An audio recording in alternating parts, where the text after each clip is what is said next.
नमस्कार। Stanford scholar initiative की ओर से आज हम पेश करते हैं एक रिसर्च पत्र जिसका शीर्षक है hierarchical finite state controllers for generalized planning.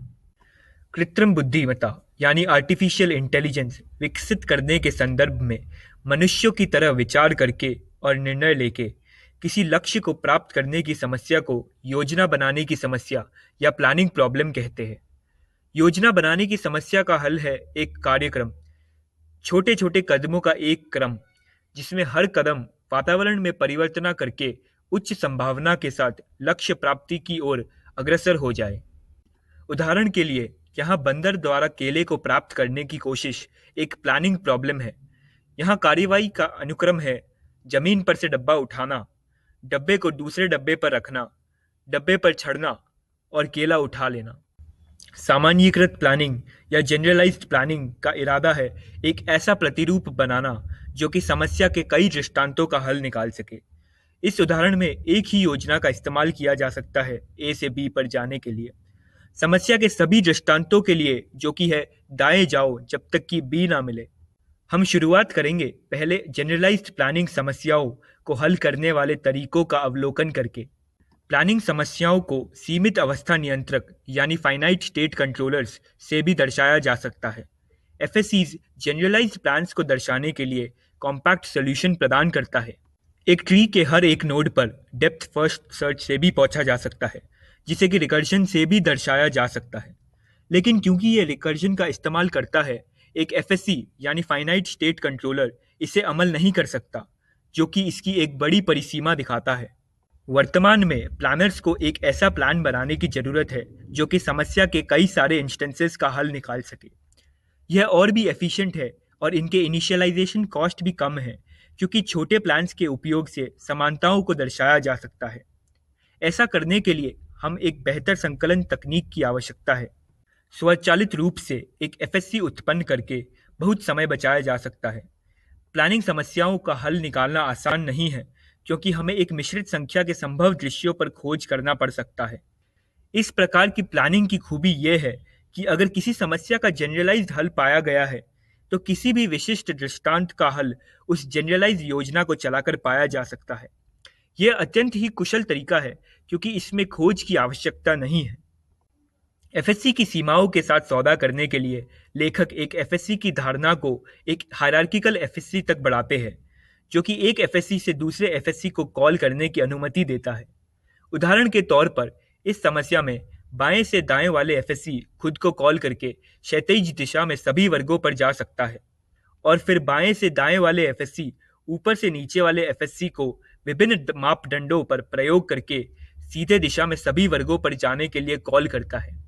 इस प्रकार हमारे पास एफएससी से दर्शाए जा सकने वाले दो सब सॉल्यूशंस हैं, जो कि अंत में जनरल समस्या का हल निकाल सकते हैं। तो अब हम जानते हैं कि इस पात्र के मुख्य योगदान क्या है। सबसे पहले लेखकों ने कुछ मान्यताएं बनाई हैं। पहली, सभी एफएससी एक ही नियंत्रक अवस्था का हिस्सा है और प्रत्येक नियंत्रक अवस्था की नियंत्रक अवस्थाओं की समूह में एक सहयोगी मापदंड सूची है। लेखकों ने संभव नियंत्रकों की जगह काम करने के लिए परिवर्तन काल यानी ट्रांजिशन फंक्शन को नए सिरे से परिभाषित किया है। यह दिए गए अवस्थाओं यानी स्टेट्स के समूह पर क्या करना है ये बताता है। 3 बूलियन जो कि इस विवरण के लिए परिभाषित किए गए हैं वो हैं धारा प्रवाह यानी फ्लुएंट एसोसिएशन, यह प्रत्येक नियंत्रण के लिए ऑब्जेक्ट एसोसिएशन करता है। एक्शन रिटर्न जो कि सभी एक्शंस में से एक वैध एक्शन वापस करता है। उत्तराधिकारी अवस्था यानी सक्सेसर स्टेट जो कि अग्रणी नियंत्रक अवस्था को वापस करता है।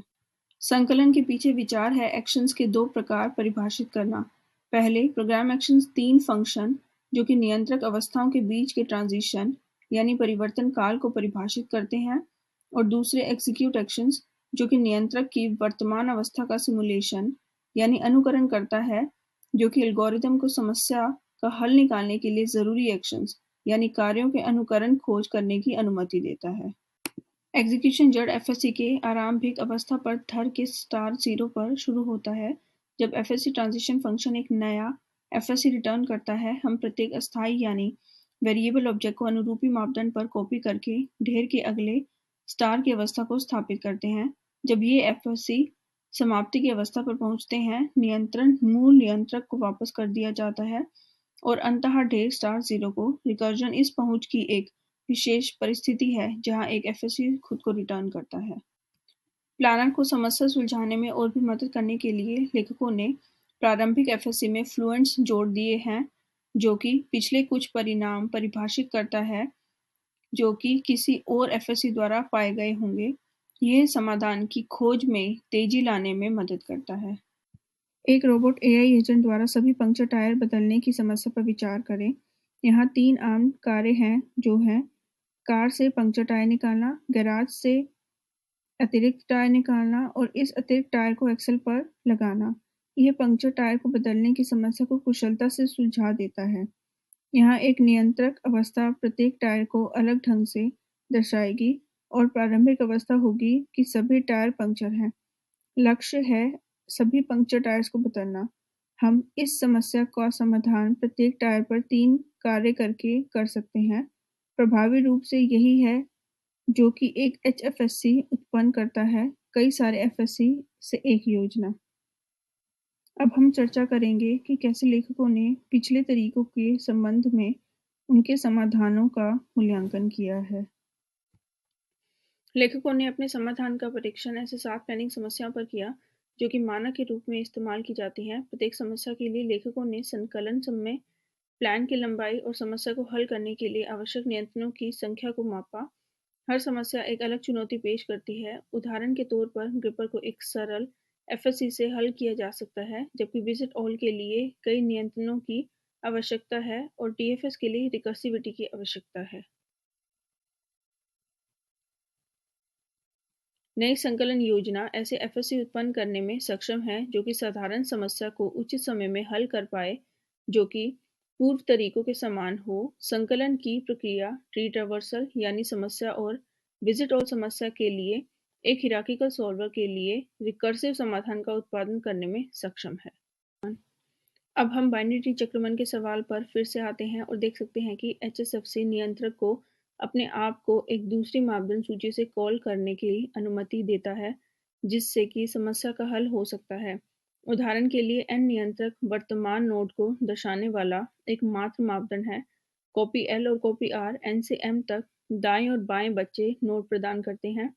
Q3 अवस्था में यदि नोड एक लीफ नोड नहीं है, नियंत्रक फिर से बच्चे नोड के साथ खुद को कॉल करता है, जो कि प्रभावी ढंग रिकर्जन लागू करना है।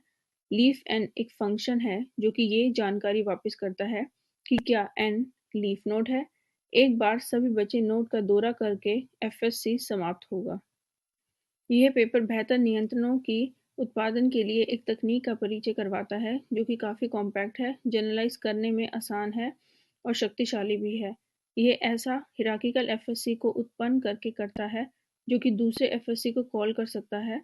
यह भी उचित काम के लिए सही होने के सबूत प्रदान करवाता है।